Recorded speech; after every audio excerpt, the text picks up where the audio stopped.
2026년 2월 28일 오전 이란의 시각이 멈췄습니다. 이란 수도 테헤란 굿부 셰미란에 미사일이 떨어졌습니다. 타겟은 명확했습니다. 대통령궁 인근과 최고 지도자의 거주지였습니다.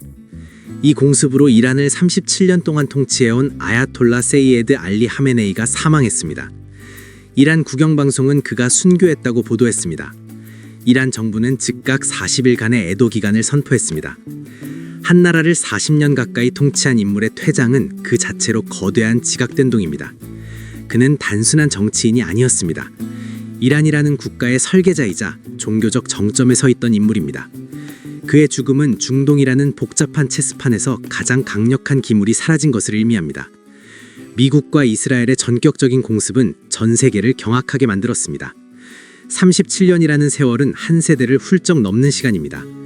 이 기간 동안 이란의 모든 결정은 그의 손을 거쳤습니다. 이제 그 거대한 공백을 누가 어떻게 채울 것인지가 관건입니다. 하메네이가 사라진 이란은 이전과는 전혀 다른 길을 걷게 될 것입니다. 과연 그는 어떤 인물이었기에 이토록 전 세계가 그의 죽음에 촉각을 곤두세우는 걸까요? 이란에서 최고 지도자는 우리가 생각하는 대통령과는 차원이 다른 존재입니다.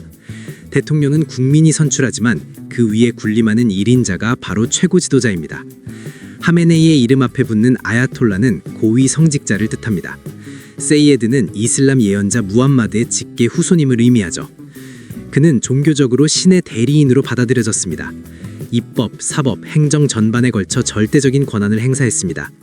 군 통수권과 전쟁 선포권은 물론이고 대통령을 해임할 권한까지 그의 손에 있었습니다. 국가 정책의 최종 결정권자라는 뜻입니다.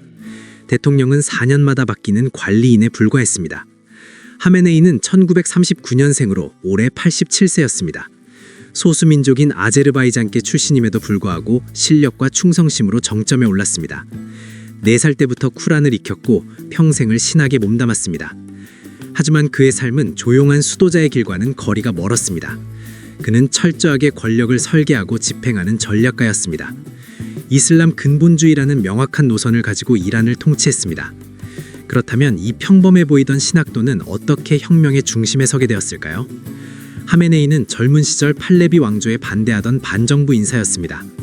1958년 시아파 성지인 곰에서 루홀라 호메이니를 만난 것이 인생의 전환점이었습니다. 호메이니에게 신학을 배우며 정치 활동에 투신했습니다. 이 과정에서 여러 차례 체포되고 추방당하는 고초를 겪었습니다. 1979년 이슬람 혁명이 성공하며 그는 권력의 전면에 등장합니다. 혁명 수비대 사령관과 국방부 차관을 거치며 군부 장악력을 키웠습니다. 1981년부터 8년 동안은 제3대와 4대 대통령을 역임하며 행정 경험까지 쌓았습니다. 1989년 초대 지도자 호메이니가 사망하자 그는 제2대 최고 지도자 자리에 올랐습니다. 권력을 잡은 뒤에는 반대파를 냉혹하게 숙청했습니다. 동시에 충성파를 요직에 앉혀 자신의 성벽을 견고히 쌓았습니다. 하메네이의 통치는 엄격한 이슬람 율법 아래 있었습니다. 이는 대내외적으로 심각한 인권 탄압이라는 비판을 불러왔습니다. 여성과 동성애자, 종교적 소수자들은 숨죽여 지내야 했습니다. 1999년 학생 시위부터 2022년 마흐사 아미니 사건까지 수많은 반정부 시위가 있었습니다. 하메네이는 매번 강경 진압으로 응수했습니다.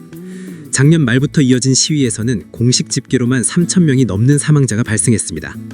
국제사회는 이 수치가 최대 3만 6천 명에 달할 것으로 추산하고 있습니다.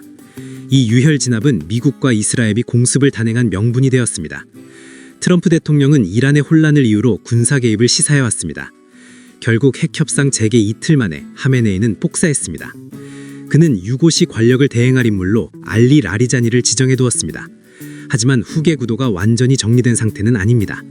권력의 공백이 생기면 혁명 수비대 내부의 강성 인사들이 움직일 가능성이 큽니다. 37년 동안 억눌려왔던 민중의 에너지와 권력을 잡으려는 군부의 욕망이 충돌하기 직전입니다. 이 충돌은 단순히 이란 내부의 문제로 끝나지 않습니다. 전 세계 경제의 숨통을 쥐고 있는 중동의 지도가 바뀌기 때문입니다. 하메네이의 사망은 글로벌 경제에 거대한 파도를 몰고 올 것입니다. 가장 먼저 반응하는 것은 기름값입니다. 이란은 세계 석유 공급의 핵심 통로인 호르무즈 해협을 장악하고 있습니다. 권력 이양기에 혁명 수비대가 해협을 봉쇄한다면 유가는 배럴당 $200를 넘볼 수도 있습니다. 이는 전 세계적인 물가 상승과 경기 침체를 유발하는 스태그플레이션의 방아쇠가 됩니다. 반대로 이란이 친서방 노선으로 급격히 선회한다면 상황은 달라집니다. 8,500만 명의 거대한 내수 시장이 열리고 대규모 건설 재건 사업이 시작될 것입니다. 중동판 마샬 플랜이 가동되며 한국의 건설 에너지 IT 기업들에게는 유례없는 기회가 올 수 있습니다. 지정학적 리스크가 사라지면 안전자산인 달러의 힘이 빠지고 신흥국 시장에 활기가 돌 가능성도 큽니다. 하지만 이 모든 낙관론은 이란이 내전 없이 안정적으로 체제를 전환했을 때의 이야기입니다. 당분간 글로벌 금융시장은 극도의 불확실성에 노출될 수밖에 없습니다. 에너지 관련 종목과 방산주, 그리고 금과 같은 안전자산의 움직임을 예의주시해야 합니다. 하메네이 이후에 이란이 보여줄 행보는 단순한 외교 뉴스가 아닙니다. 여러분의 실질적인 자산 가치를 결정지을 가장 강력한 변수입니다.